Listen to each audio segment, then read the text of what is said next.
मेरा यहाँ पे ये एक है कि जब हर जगह देखा जाए तो बॉर्डर पे भी आर्मी संभाल रही है। अब अंदर कुछ प्रॉब्लम आ रही है, चाहे राम रहीम है, चाहे कहीं फ्लड आ गई है, चाहे सुनामी आ गई है, चाहे जाट आंदोलन आ गया है, हर जगह आर्मी अंदर भी, मतलब उसको कंट्री के बॉर्डर पे तो करना ही करना है। कंट्री के अंदर कुछ हो जाता है तो भी आर्मी। क्या हमारी पैरामिलिट्री या जैसे और भी ऑर्गेनाइजेशंस है, क्या वो इतनी सशक्त नहीं है कि उनको संभाल सके? काफी इसके बारे में काम हो रहा है जी ये मैं आपसे शेयर कर सकता हूँ क्योंकि मुझे मालूम है जी गवर्नमेंट का सोच, गवर्नमेंट की नजरिया भी यही है जी कि जितना भी पुलिस और पैरामिलिट्री है उसको धीरे धीरे इतना पावरफुल करो। जी जैसे नक्सल के कौन लड़ रहा है जी आज के दिन आर्मी नहीं है, पैरामिलिट्री। तो धीरे धीरे इसके ऊपर कार्रवाई हो रही है।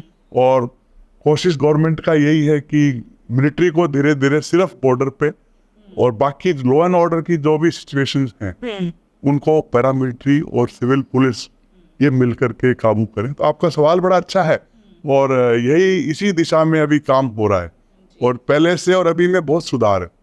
जैसे पहले हम मिलिट्री में थे तो बहुत ज्यादा मिलिट्री की रिक्वायरमेंट होती थी हर चीज में, अभी धीरे धीरे वो कम हो रही है। धीरे धीरे बाकी जो फोर्स है, पुलिस है, पैरामिलिट्री है, वो काफी सिचुएशंस को हैंडल कर रही है।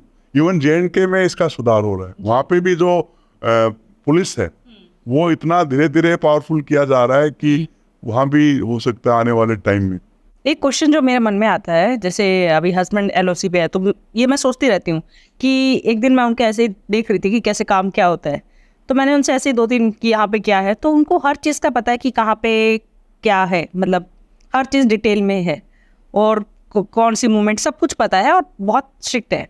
ऐसे ही एक मन में आया कि जैसे जब आप लोगों को अपने बॉर्डर का इतना क्लियर पता है, आर्मी को कि क्या मूवमेंट कैसे क्या सब पता है और इसीलिए बहुत मुश्किल है और उनको करने के लिए, तो जो एक स्टेट की पुलिस है या एक कहेंगे स्टेट, एक डिस्ट्रिक्ट के एक एरिया की, क्योंकि ये मेरा एरिया है, वहाँ की जो पुलिस है उसको पता नहीं होता है कि यहाँ पे क्या चल रहा है। आपको मालूम होना चाहिए कि जो पुलिस का SHO है जी जी किसी के घर में, मैं बोलूँगा किसी के घर में अगर मियाँ बीवी की भी झगड़ा होता है उसको मालूम होता है। जी, ऐसा नहीं है, पुलिस का इंटेलिजेंस बहुत तगड़ा है। तो फिर कैसे इतना आगे बढ़ रहा है क्राइम?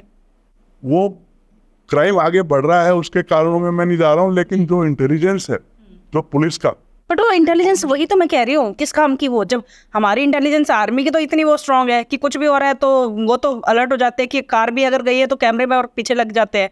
इन लोगों को सब पता है कहाँ स्मगलिंग क्या हो रहा है और ये कुछ नहीं। अभी आप देखो ना कितना पहले बम ब्लास्ट, जी, मैं 90s की बात करूं, कितने बम ब्लास्ट, कितने अटैक हुआ करते थे, कम हो रहे हैं ना धीरे धीरे। वो तो आर्मी है। अब नहीं, इसके अंदर देश के अंदर जी, कभी बॉम्बे में ब्लास्ट हुआ, कभी कहाँ हुआ, अभी धीरे धीरे आप देखो तो इस तरह के इंसिडेंट नहीं हो रहे हैं। अभी जो सिचुएशन है वो धीरे धीरे जो है गवर्नमेंट और पैरामिलिट्री उसको काबू में कर रही है।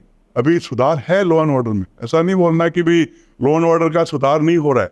मेरे हिसाब से तो मैंने देखा है पहले जिस तरीके के आतंकवादी घटना हुआ करती थी देश के अंदर, काफी सुधार। पर वो तो बॉर्डर पे बैठे हैं ना। मैं अंदर की बात कर रहा हूँ, अंदरूनी जो पहले हालात थे, जी बड़े बम अटैक हुआ करते थे, जी, बम ब्लास्ट, बॉम्बे में बम ब्लास्ट हुआ था, काफी जगह में और में हुआ था।